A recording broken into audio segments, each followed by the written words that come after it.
Welcome viewers.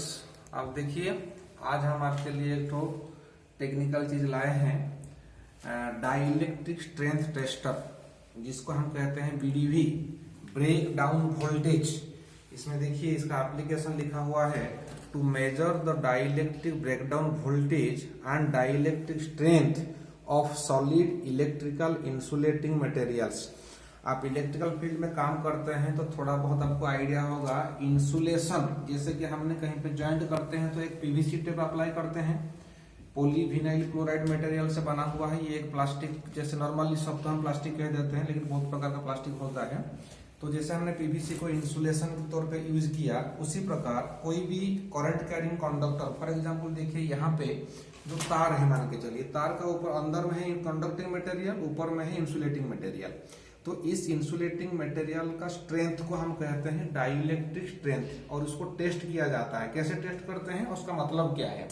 तो कोई भी करंट कैरिंग कंडक्टर का ऊपर जो हमने इंसुलेशन देते हैं, जो इंसुलेटिंग मटेरियल को यूज करते हैं, जैसे कि कोई तार की बात करें तो पीवीसी, केबल का बात करें तो आज के डेट में XLPE, क्रॉस लिंक्ड पॉलीइथाइलिन कहते हैं। इस प्रकार किसी भी चीज जो इलेक्ट्रिकल में इंसुलेटर बनेगा या इंसुलेटिंग रेजिस्टेंस प्रोवाइड करेगा, तो उसका इंसुलेटिंग कैपेसिटी कितना होना चाहिए ताकि ये इलेक्ट्रिसिटी में कंडक्ट ना करे, करंट कैरी ना करे, हमको सेफ्टी प्रोवाइड करे। फॉर एग्जांपल, आपने एक प्लग टॉप को प्लग में लगाते हैं, लाइन रहते हुए लगाते हैं, और उसको लाइन रहते हुए खोल भी लेते हैं कभी कभी, अगर स्विच डायरेक्ट है तो जिस प्लास्टिक कवर को आपने टच किया करंट रहते हुए, लेकिन आपको तो शॉक नहीं लगा, लेकिन उसी का अंदर लगाया गया मेटल पार्ट से ही कंडक्ट होकर करंट हमारा लोड सर्किट में जाता है। तो उस प्लास्टिक में ऐसा क्या चीज है जो कि उसी में टच किया गया मेटल में करंट जाता है, लेकिन उस प्लास्टिक मटेरियल में करंट नहीं आता है? इसी चीज को जानने के लिए, इस क्षमता को टेस्ट करने के लिए, इस कैपेसिटी को हम कहा जाता है डाइलेक्ट्रिक स्ट्रेंथ। डाई मतलब दो, इलेक्ट्रिक मतलब इलेक्ट्रिक सप्लाई में। तो डाई में दो नेचर होता है, तो दो मतलब इलेक्ट्रिकल में क्या नेचर है? दो। एक होता है कंडक्टिंग नेचर, एक होता है इंसुलेटिंग नेचर। इसी को डाई कहा जाता है।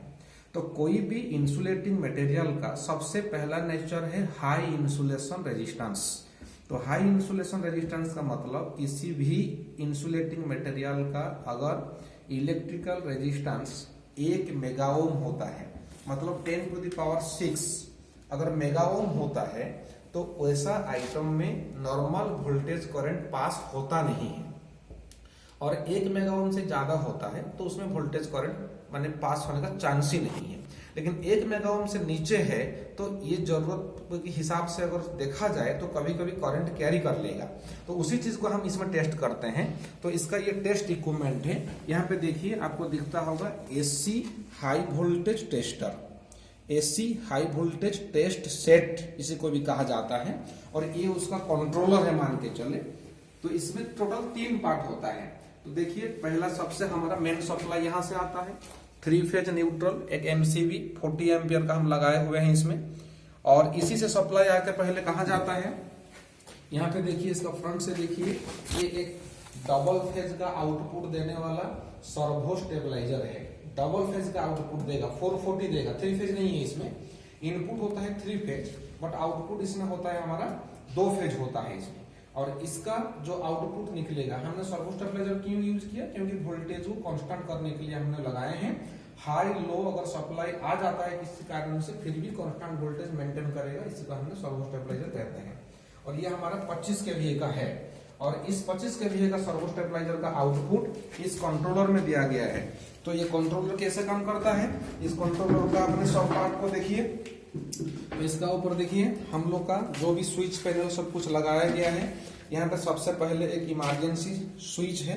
आप लोग जानते हैं मशीनरीज में काम करते हैं, इलेक्ट्रिकल लाइन में कहीं पे आपने देखा होगा, तो इमरजेंसी स्विच मतलब पूरा फंक्शन को कुछ इमरजेंसी हो गया तो तुरंत इसको हम दबा दें तो ये क्या करेगा, पूरा सिस्टम को वहीं पे जैसे ही आप दबाया तुरंत पूरा सिस्टम को सप्लाई से कट ऑफ कर देगा। तो इमरजेंसी स्विच हमेशा रिलीज रहना चाहिए। ये क्लोज हुआ मतलब सिस्टम बंद, इसलिए इसको रिलीज खोल देना चाहिए। उसके बाद देखिए यहाँ पे एक red push button, green push button यहाँ पे है। यहाँ पे लिखा हुआ है HT ऑन, HT ऑफ। तो HT मतलब हाई टेंशन, और यहाँ पे देखिए LT on, HT on, HT of ऐसे लिखा है, तो यहाँ पे LT है, लो टेंशन। तो आपका मन में आता होगा HT फिर क्या चीज है, हम लोग तो इस प्रकार घरेलू लाइन पे काम करते हैं या इंडस्ट्रियल लाइन पे काम करते हैं, तो HT इसमें क्या चीज है कि ऐसा HT आ गया, क्योंकि हमने 443 फेज में भी काम करते हैं तो उसको LT कहते हैं। तो HT क्या होगा, यहाँ पे आपने देखिए हमारा पास जो मशीन है, इस मशीन में कैपेसिटी कितना लिखा है, रेंज देखो, capacity range maximum 100 kilo volt, kilo में और 3 जीरो लगेगा, मतलब यहाँ पे देखिए 100,000 वोल्ट। इस कंट्रोलर से जब हम आउट करेंगे, इसका आउटपुट फिर हमारा तीसरा डिवाइस होता है जो कि हम अगले वीडियो में आपको दिखाएंगे। एक HT ट्रांसफार्मर होता है, जिस ट्रांसफार्मर का आउटपुट मैक्सिमम 100,000 वोल्ट या 100 केवी तक हम दे सकते हैं। तो इस पोजीशन पे हम एक चीज आपको बता दें, किसी भी चीज का डाइलेक्ट्रिक स्ट्रेंथ जो हम मेजर करते हैं, सिंपल सा बात है, डाइलेक्ट्रिक स्ट्रेंथ का मतलब आप इतना समझे कि किसी भी इंसुलेटिंग मटेरियल का जो नेचर के कारण से करंट वोल्टेज सप्लाई नहीं होता है, वो हमको इंसुलेटिंग नेचर प्रोवाइड करता है, इंसुलेटर बनता है। तो किसी भी इंसुलेटर का ये जो डाइलेक्ट्रिक स्ट्रेंथ जब चेक होता है, किलोवोल्ट पर mm, इसका यूनिट है किलोवोल्ट, मतलब सप्लाई हमने किलो वोल्ट में देंगे, 1 kilo volt, 2 kilo volt, 3 kilo volt, ऐसे किलो वोल्ट में हम बढ़ते बढ़ते जाएंगे। और जिस मटेरियल को लेंगे उसका थिकनेस, फॉर एग्जांपल हमने एक पेपर को लिया, तो एक पेपर का जो थिकनेस होता है 1 mm, आधा mm, 2 mm, 1.5 mm, अब जितना mm का मोटाई। और ध्यान रहे, डाइलेक्ट्रिक स्ट्रेंथ हमेशा इंसुलेटिंग आइटम का होता है, कंडक्टिंग आइटम का नहीं। तो किसी भी इंसुलेटर आइटम जिसको आपने लेना चाहते हैं ले लीजिए, और उस इंसुलेटिंग आइटम का थिकनेस कितना है उसको माप के पहले से रखिए, और उतना mm थिकनेस में पर केवी में कितना सप्लाई आप बढ़ा के जा रहे हैं, इसका तो काम वही है। कैसे बढ़ेगा इसको हम बता देंगे अभी आपको। तो जब वोल्टेज बढ़ाते जाएंगे तो HT ट्रांसफार्मर का जो 2 एंड होता है, जो फेज न्यूट्रल जो 2 एंड होता है, प्लस माइनस 2 एंड होता है, उसको क्या करेंगे, फॉर एग्जांपल मान के चलिए इस प्लास्टिक का हमने अभी चेक करना चाहता है, ये एक प्लास्टिक मटेरियल है, एक कंटेनर बॉक्स है, देखिए इसका हमने डाइलेक्ट्रिक स्ट्रेंथ चेक करना चाहते हैं, मतलब इसमें करंट वोल्टेज कितना के बाद पास करेगा, कितना रेंज से पहले पास नहीं करेगा। तो होगा क्या, HT ट्रांसफार्मर का जो पार्ट हम आपको इसमें नहीं दिखा रहे, बाद में दिखाएंगे, तो HT ट्रांसफार्मर का 2 एंड निकलेगा। मैंने आपको बोला मेन पावर सप्लाई LT से आया, सर्वो स्टेबलाइजर में चल गया, सर्वो स्टेबलाइजर से आ गया कंट्रोलर पे, ये कंट्रोलर का काम है HT ट्रांसफार्मर को सप्लाई भेजवाना। तो HT ट्रांसफार्मर का 2 एंड क्या होगा, एक एंड को इधर लगाना, एक एंड को इधर लगाना, मतलब बीच में क्या रहा आपका इस प्लास्टिक, तो आपका 2 जो पोलैरिटी वाला तार है, एक प्लस माइनस फेज न्यूट्रल जो तार है, इस प्रकार से रहेगा इसमें, मतलब दोनों डायरेक्टली जोड़ जाएगा तो शॉर्ट सर्किट हो जाएगा। तो हमने क्या करेंगे, इसका एक इस पर एक इस पर लगाएंगे, और मैंने अभी आपको कहा था इसका थिकनेस को माप के रखना है आपको। तो इस थिकनेस को माप के रखने के बाद दोनों का तार HT का एक ऊपर एक नीचे इस प्रकार लगा दें, और HT ट्रांसफार्मर को छुए ना, उससे दूर रहे, और पूरा प्रॉपर सेफ्टी के साथ आर्थिंग करके उसको एक केज में, एक आयरन का केज में उस ट्रांसफार्मर को रखा जाता है, हम आपको आगे दिखाएंगे। तो अभी बता देते हैं कंट्रोलिंग में कैसे चलता है ये। उसके बाद क्या होता है हमारा, यहाँ पे देखिए हमने अभी पावर सप्लाई इसमें हमने ऑन करके रखे हुए हैं, सर्वो स्टेबलाइजर ऑलरेडी मेरा ऑन है। अब ये कंट्रोलर को ऑन करेंगे, कंट्रोलर को ऑन करने के लिए यहाँ पे एक स्विच है, पावर सप्लाई स्विच, इसको मैंने जैसे ऐसे ऑन कर दिया, आप देखिए इसमें पावर सप्लाई आ गया। तो इसमें सब पॉइंट को पहले पहचान कर लेंगे। तो यहाँ पे मैंने कहा आपको HT ऑन HT ऑफ, इसका मतलब है जब इसको हम दबाएंगे तो हाई वोल्टेज जनरेट करने वाला ट्रांसफार्मर को सप्लाई जाना चालू हो जाएगा। तो HT ऑन तब होगा जब इसमें देखिए एक 0 लिखा गया है, मतलब इसका पावर सप्लाई का आउटपुट 0 वोल्ट में जब रहेगा। तो यहाँ पे देखिए एक वोल्ट मीटर लगा हुआ है जो कि किलो वोल्ट में रेंज में है, देखिए किलो वोल्ट में है। इसमें मैंने आपको कहा था अभी केवी पर mm में इसका मापा जाता है, तो ये किलो वोल्ट में है। यहाँ पे देखिए एक एम्पियर मीटर है जिसमें मिली एम्पियर लिखा हुआ है, करंट इसमें मिली एम्पियर में जाता है। तो कैसा मिली एम्पियर में जाएगा, कितना कितना, देखिए सबसे कम 10 मिली एम्पियर से चालू होता है, 15 milliampere, 20 milliampere, 25 milliampere, इसमें देखिए 30 मिली एम्पियर, इसमें देखिए 35, 40, 50 मिली एम्पियर तक करंट हम इसमें दे सकते हैं। उसके बाद देखिए इसमें HT ऑफ बोल के एक बटन आपको इंडिकेटिंग कर रहा है, क्योंकि हमने HT को ऑन नहीं किए हैं। और अभी LT लेकिन ऑन है, मतलब हमने जो सर्वो स्टेबलाइजर से डोमेस्टिक सप्लाई लाइन से जो इंडस्ट्रियल सप्लाई लाइन बोली है उसको हमने 440 ला के दिए हैं, इसलिए ये ऑन है। तो अभी हमको HT को ऑन करना है, HT ऑन अभी नहीं है। तो HT ऑन करने के बाद क्या होगा, इसमें जो वोल्टेज आता है एक वेरिएक लगा रहता है, इसका अंदर एक वेरिएक है, वो हम आपको बाद में भी दिखा सकते हैं, अभी थोड़ा दिख रहा है तो आप देख सकते हैं। इसमें इसका अंदर देखिए एक वेरिएक लगा हुआ है, यहाँ पे जो चीज आपको दिख रहा है इसको हमने वेरिएक कहते हैं या इसको ऑटो ट्रांसफार्मर कहते हैं। 2 फेज के लिए 2 लगाया गया है। तो इस ऑटो ट्रांसफार्मर को हम क्या करते हैं, इसको नॉर्मली हम लोग यहाँ पे HT ऑन कमांड देते हैं। अब देखिए HT ऑन जब कमांड देंगे तो उसका अंदर जो वेरिएक है ना, उसका अंदर एक मोटर लगा गया है। वो मोटर कैसे चलेगा, यहाँ पे एक सिलेक्टर स्विच है जिसमें लो और हाई लिखा है, तो उसका अंदर का मोटर को हाई स्पीड में चलाना है, लो स्पीड में चलाना है, उस हिसाब से इसको पहले सेट करना है। तो मान के चलिए मैंने अभी इसको हाई में सेट कर दिया, मतलब थोड़ा फास्ट चलाएंगे इसको आपको दिखाने के लिए, तो ये हमने फास्ट मोड में दे दिया। उसके बाद यहाँ पे देखिए एक बाईपास मोड, मतलब एक टाइमर स्विच है इसमें, ये एक टाइमर लगाया गया है। तो इसमें कुछ टेस्ट ऐसे होता है, इतना सेकंड का अंदर इसका ब्रेकडाउन वोल्टेज चेक करना है, इसी हिसाब से इसी टाइमर को हमने ऑन करते हैं। अभी हम टाइमर को नहीं लेते हैं क्योंकि इसमें हम टाइमर का काम है नहीं।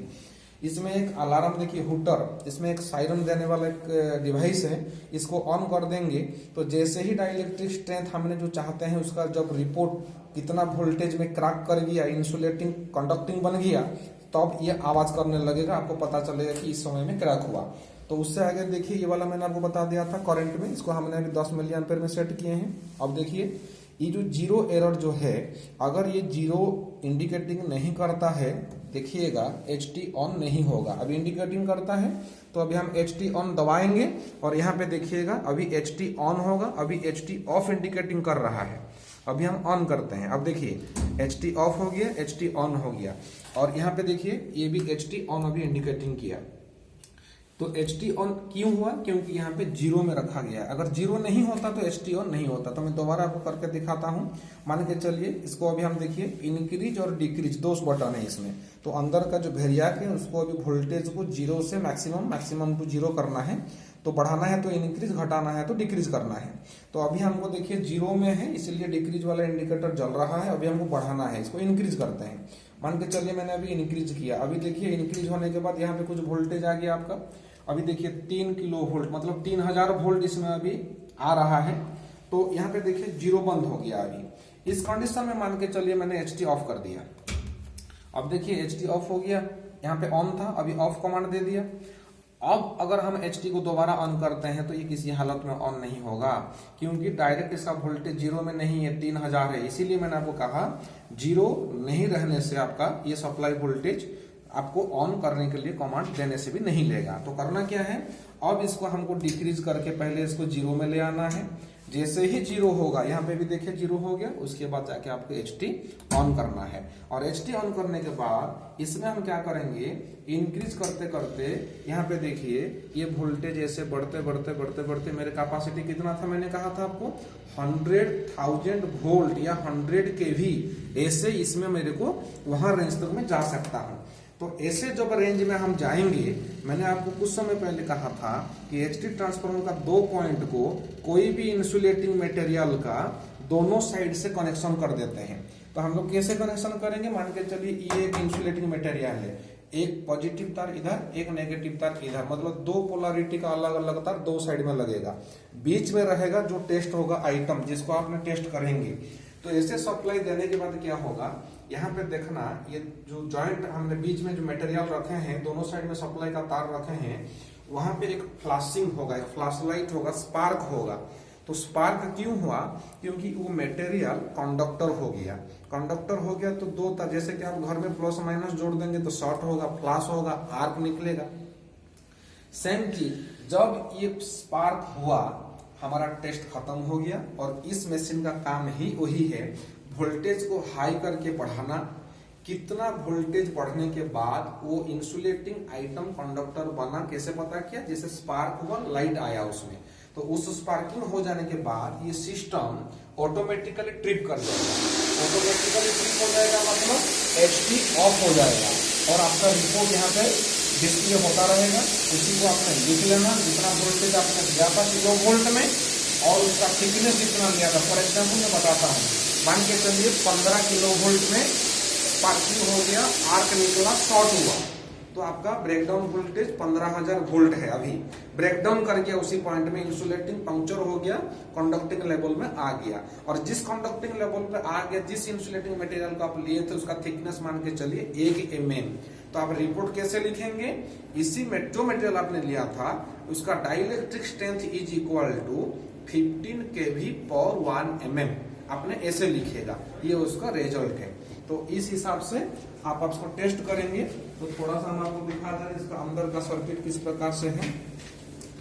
इसका देखिए बहुत प्रकार इसमें कंट्रोल सिस्टम है, जैसे कंडक्टर है, एमसीबी है, यहाँ पे एक एसएमपीएस दिया गया है, यहाँ पे रिले है, यहाँ पे रियोस्टाट है, यहाँ पे आपका switch main power supply often है, रेजिस्टेंस है, यहाँ पे कनेक्टर्स है, ट्रांसफार्मर कंट्रोल ट्रांसफार्मर है, हुटर जो सायरन आवाज करेगा ये वाला है, और फ्रंट पैनल में जितना चीज आप देख रहे थे उसका बैक साइड का स्विच सॉकेट, जो भी आपका कंट्रोलर मैंने फ्रंट में दिखाया उसका बैक साइड है। तो ऐसे ही हमारा सर बने रहे आगे, और जो भी अपकमिंग वीडियो जाएगा आपको अपडेट ऐसे दिया जाएगा। Thank you.